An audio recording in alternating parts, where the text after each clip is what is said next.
Welcome to கொத்தமல்லி kitchen. நம்ம இன்னைக்கு என்ன பார்க்க போறோம்னா இட்லியை வச்சு ஒரு டிஷ் பண்ண போறோம்.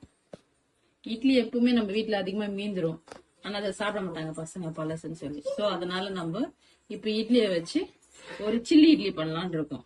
ஸோ நான் அடுப்பு பத்த வச்சு எண்ணெய் ஊத்தி நல்லா காய வச்சுக்கிட்டேன். இட்லியை வந்து நல்லா ஆயில் காஞ்சதுக்கு அப்புறம் போட்டீங்கன்னா தான் எண்ணெய் பிடிக்காது. இல்லாட்டி நீங்க எண்ணெய் காயாம போட்டீங்கன்னா ஃபுல்லா வந்து எண்ணெய் பிடிச்சிக்கும். அதனால நல்லா காஞ்சதுக்கு அப்புறம் போடுங்க. போட்டீங்கன்னா அப்படியே கோல்டன் கலர் மாறும் இட்லி. அப்போ நீங்க எடுத்து வேற பிளேட்ல டிரான்ஸ்ஃபர் பண்ணி வச்சுக்கோங்க. இப்ப இந்த கலர் வருது பாருங்க. இதே மாதிரி நல்லா கொஞ்சம் திருப்பி திருப்பி விட்டுட்டே இருந்தீங்கன்னா நல்லா எல்லா பக்கமும் கோல்டன் ஃப்ரை ஆயிடும். கோல்டன் கலர் ஆனதுக்கு அப்புறம் எடுத்தீங்கன்னா நல்லா கிறிஸ்பியா இருக்கு இட்லி.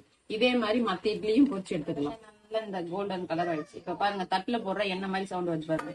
இந்த பதத்துக்கு நீங்க எடுத்துக்கணும். நல்ல மொறு மொறுன்னு இருக்கும் பாருங்க. அடுப்பத்தை வச்சு வேற ஒரு கடாய் எடுத்துக்கிட்டேன் நானு. உங்களுக்கு வேணா அதே கடாயில கூட எண்ணெயை டிரான்ஸ்ஃபர் பண்ணிட்டு அதே கடாயை கூட வச்சுக்கோங்க. கடாயை வச்சுட்டு கடாயை காஞ்ச உடனே ஒரு டீஸ்பூன்ல இருந்து 2 டீஸ்பூன் அளவுக்கு எண்ணெய் ஊத்திக்கலாம்.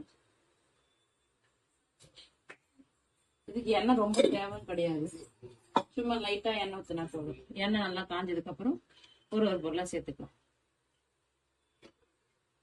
பூண்டு சேர்த்துக்கலாம். ஒரு 10 சைஸ் மீடியம் சைஸ் பூண்டு போட்டு நல்லா வதக்கி எடுத்துக்கலாம். பூண்டு இந்த கலர் வந்த உடனே ஒரே ஒரு பச்சை மிளகாய் எடுத்து வச்சிருக்கேன். அதை சின்ன சின்ன துண்டா கட் பண்ணி வச்சிருக்கேன். அதை சேர்த்துக்கலாம். அதுக்கப்புறம் வெட்டி வச்ச வெங்காயத்தை சேர்த்துக்கலாம்.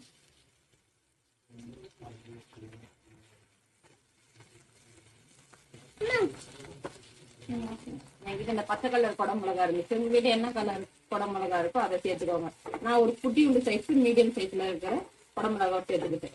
அதுக்கப்புறம் நான் வந்து சில்லி பிளேஸ் நான் வீட்லயே அரைச்சு ரெடி பண்ணி வச்சிருக்கேன். அதை கொஞ்சம் ஒரு பிஞ்ச் அளவுக்கு சேர்த்துக்கிறேன். உங்களுக்கு எவ்வளவு காரம் தேவையோ அவ்வளவு காரம் சேர்த்துக்கோங்க. இதெல்லாம் போட்டு ஒரு சாலோ ஃப்ரை பண்ணிக்கலாம். அப்படி ஒரு 2 நிமிஷம் எண்ணெயில வதங்கினா போதும்.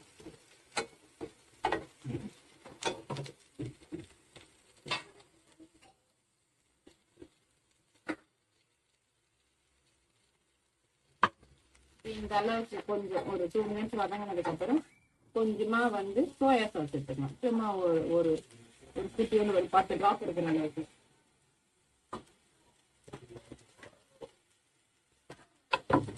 அதுக்கப்புறம் கொஞ்சம் டொமேட்டோ கெச்சப்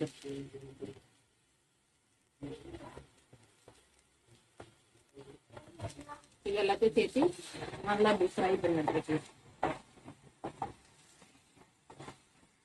இதுல எல்லாத்துலயும் கோட்டிங் ஆகிற அளவுக்கு நல்லா மிக்ஸ் பண்ணி எடுத்துக்கோங்க. அதுக்கப்புறம் நம்ம பொரிச்சு வச்சு இட்லியை சேர்த்துக்கலாம். இல்லை உங்களுக்கு கொஞ்சம் கிரேவியா வேணும்னா 1 டீஸ்பூன் கார்ன் மாவை போட்டு தண்ணியில மிக்ஸ் பண்ணி சேர்த்துக்கோங்க. நான் எதுவும் சேர்க்கல.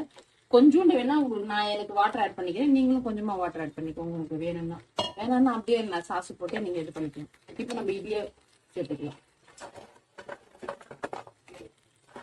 எவ்வளவு கிறிஸ்பியா சவுண்ட் வருது பாருங்க.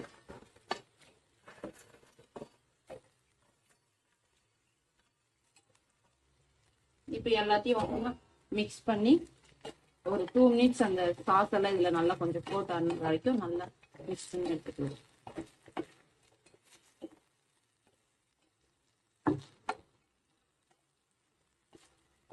மிக்ஸ் ஆயிடுச்சு.